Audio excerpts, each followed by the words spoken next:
and already from uThermal, an SCV starting to make its way across the map. So, in the top left-hand side, our blue Terran player. This is from Team Liquid, uThermal.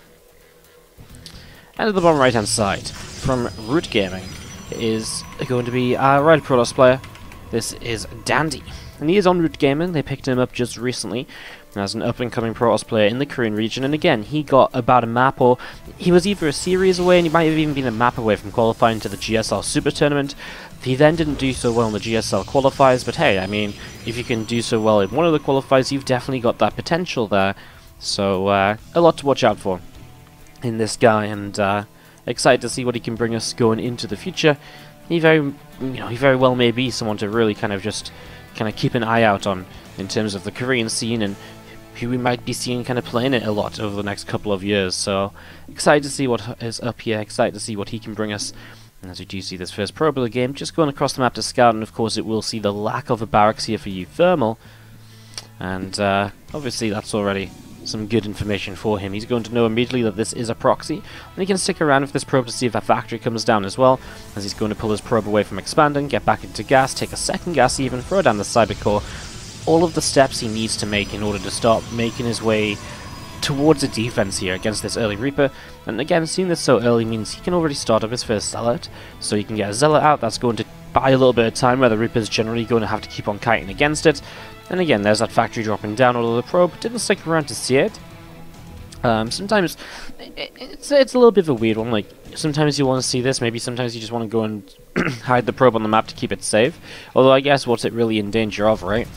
Getting back in and seeing this factory at some point would be nice, just to make sure this isn't a kind of super crazy, like, you know, I'm going to build everything on the other side of the map build from uThermal, as he lifts up this barracks, and he's going to drop this on the natural to be able to block that expansion for a little while longer, as we do see the first adept on the way out, to help minimize the damage from this first Reaper. And so far the micro's pretty good. There's an SCV nibbling away as well, by the way, as you are going to see now the first probe goes down, and there will be a second probe going down as well. The adept coming through to start shutting this down. 2 workers lost, now 3, and this should be the end of the harassment because that Reaper's pushed away. I wonder if uThermal starts another Reaper with the barracks now landed. It's a possibility, but so far this is a pretty good defense. 3 workers dead. Yeah, okay, I mean, that's annoying, it's frustrating, but it's far from the end of the world, and he's already got a Twilight Council hidden across the map, and a Robo now dropping down in his main, so Dandy continuing along here, as he will be shading his Adept forwards, but that allows the Reaper to come back in. There's a Stalker now, but the Reaper's around the back, and these probes are going to have to pull away very quickly if they want to make sure to minimize the damage taken from the Reaper once again. Already 1 probe going down, and that's going to be a little bit painful as the Stalker continues to chase along, and will again push the Reaper out. And the Reaper is here to just try and keep this barracks here in position for as long as possible. As the Adept shades forwards, trying to pick up information, he needs to be a little bit careful as to, you know, what the Terran player has on its way. I mean, already a Cyclone in the main base. And Adept just looking to see, is there an expansion? What else is going on here? He will see continued Cyclone production, and there is now a Dark Shrine on the right-hand side of the map, and this is going to allow Dandy the vision, you know, the ability to be aggressive himself, and against a 1-base Terran player, there's so much potential success here. I mean, if uThermal keeps on 1 base, and he's only going to have so many scans, and, you know, even defensively, this DT can, or these DTs can now be super powerful and super useful as we see the Reaper pushed away once again. And uThermal obviously is just not checking this side of the map at all. Why would he? There's really no need to, so it's an area which the Reaper is just not going to see for now as the 2 Cyclones continue down to the south side. They are going to be seen as, well, combo of units. Probably want to get up the ramp. I mean, a Warp Prism pops out, but that's not going to help too much. Again, this is where I think a defensive DT is going to work wonders. uThermal's getting a Raven up. Well, I mean, that obviously changes a lot. Warp gates are about to be ready. An Immortal on the way out. He warps in 2 Stalkers. The DC Shrine just wasn't ready just yet, and he does need to try and get some damage ASAP, I suppose. And that's what he's going to try and do. You get some good shots on the Vikings. Good micro, by the way, so far. He keeps this Stalker alive for as long as possible. He needs to just target down that Viking, which he will, and this is going to be a cleanup now. That was the wrong Stalker to pull back, but it is going to shut down all of these units. And the Warp Prism is here. Now, the Raven's about to pop. uThermal's expanding.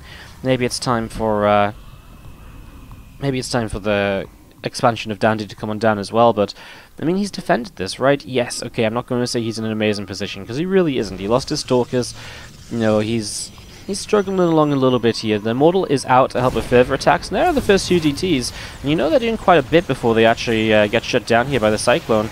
An Auto Turret comes down as well, I mean, obviously this Warp Prism shouldn't go down. Maybe a little bit of damage taken, just shield damage. But this is good. This is the sort of damage he needs to keep this game level and to keep this game kind of even, as he's actually going to morph in an Archon and a couple more Stalkers.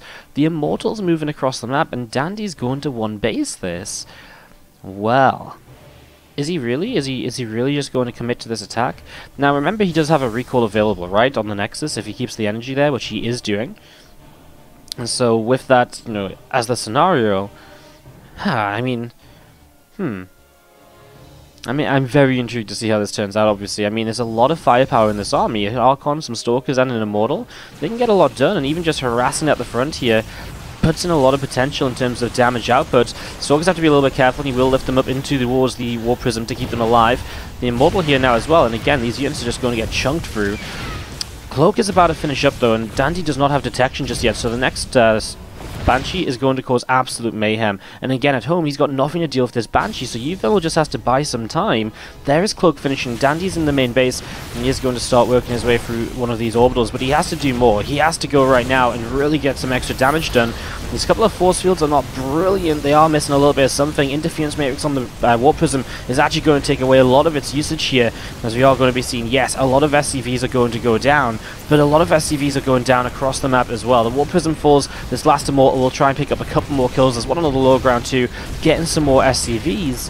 13 workers dead, but this Banshee's still getting to work. The Observer just didn't start up here, and that lack of an Observer really is the most painful thing about this. This wasn't a super close game, but in the end, uThermal is just going to have a bit too much. With Marines and a Cyclone left over, chasing down an Immortal in the middle of the map, Dandy is just not quite going to be able to make this work here. GG, and uThermal takes game number 1 of this best of 3.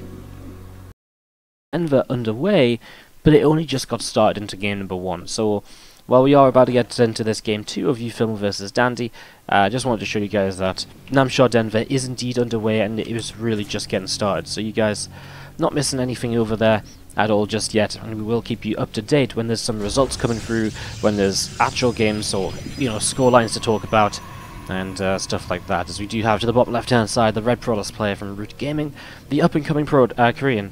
This is Dandy. And as you can see, he's making this first game very close, and I think that obviously gives way to a lot of potential here for the future in terms of what we can expect from this guy and all the rest of it. So again, definitely not one to sleep on, as we do have to the top right hand side, of course, his opponent for this series is the Blue Terran player, and this of course is Team Liquid's uThermal. Well, as we set up here, we are going to see this first probe coming across towards the upper right-hand side of the map. So Dandy is already moving along towards the upper right to have a little bit of a look to see what's going on, to check if there's that barracks there once again this time, as it is going to be the early SUV actually hid itself away for a while, and is going to engineering bay block the natural expansion of Dandy. So this is going to delay a Nexus, is going to force a much faster expansion, much faster cyber core, and he might even bring his probe around and just expand elsewhere. Sometimes that's just the more efficient way of dealing with this, basically, as it looks as though he has got it queued up here. So there you go, we are going to have that Nexus dropping down in the third base location instead. This obviously gives uThermal a bit of a better chance in terms of harassing this base, because all of a sudden, rather than just defending your main base and your natural with this ramp, you're defending your main base and the third, and multi-pronged aggression can definitely become a little bit of an issue here along the way. As we're going to have a quick pause from Dandy, hopefully something that can be fixed nice and quick here, and we can get things rolling again in just a moment or two. Again, he is having a little bit of a ping issue, but we are on the central server, which is generally the fairest between all players. So hopefully that's something we can get resolved here in a moment or two, and we'll get ready to go. What's up to Muslim in the chat? How you doing? Missed the days when Wardy wasn't a sellout. Well, you know, I could be not a sellout, guys, but then you wouldn't have any StarCraft to watch today on the channel, so you tell me what we should do. Should we talk about a sponsor and sell out and cast StarCraft, or should we just not cast any StarCraft at all? You tell me, guys. You tell me what you're thinking. Alright. We're about to get into game number 2 in just a couple of moments.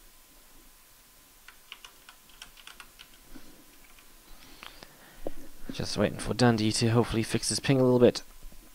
And we can, of course, then resume. Again, what's everyone up to today? How are we all doing?